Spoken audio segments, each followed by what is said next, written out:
ब्रजवासियों को अपनी लीलाओं से आनंदित करें। विचार करने वाली बात है, उनके पुण्य कितने महान होंगे, वो कितने पुण्यात्मा होंगे, जहां उन्हें भगवान के साथ रहने का सानिध्य सौभाग्य प्राप्त होता है। ये सत्य है। यूपी में भले ही कुछ भी हो, लेकिन वहां विवेक अब भी है, वहां ज्ञान अब भी है, वैराग्य अब भी है, भक्ति अब भी है।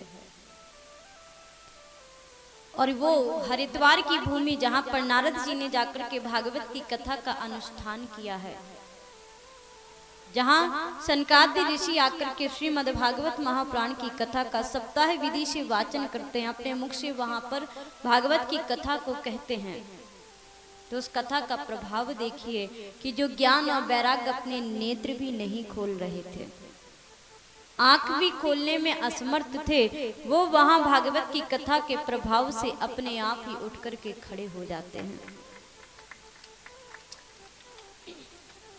उनकी दुर्बलता, उनका बुढ़ापा दूर हो जाता है, उनमें शक्ति आ जाती है।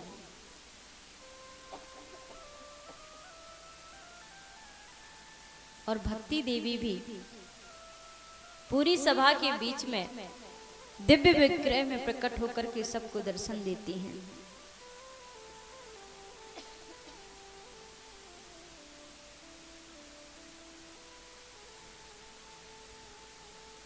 भक्ति देवी का सबको दर्शन प्राप्त होता है, जो दिव्य रूप में प्रकट होती हैं।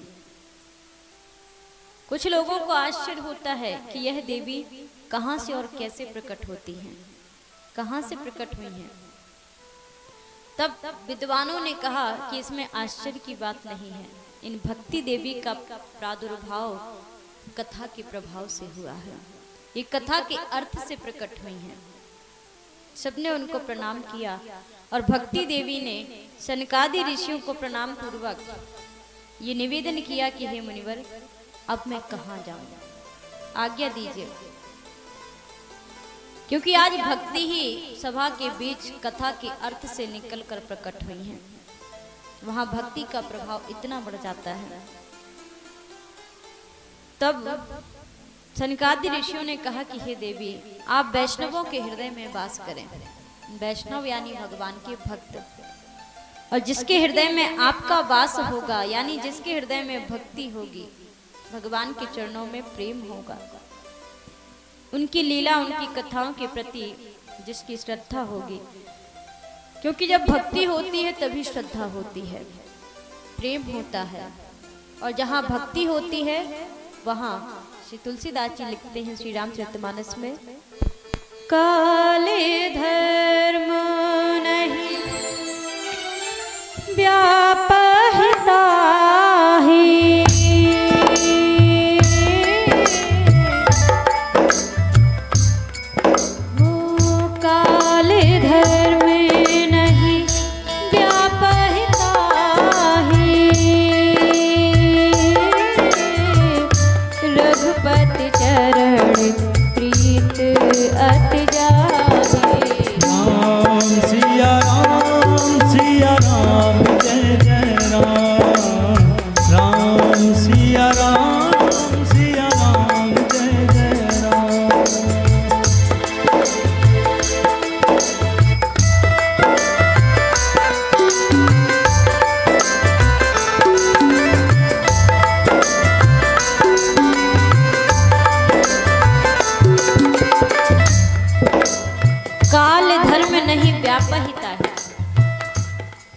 कोई भी युग हो, कैसा भी समय हो, काल समय को भी कहते हैं, और काल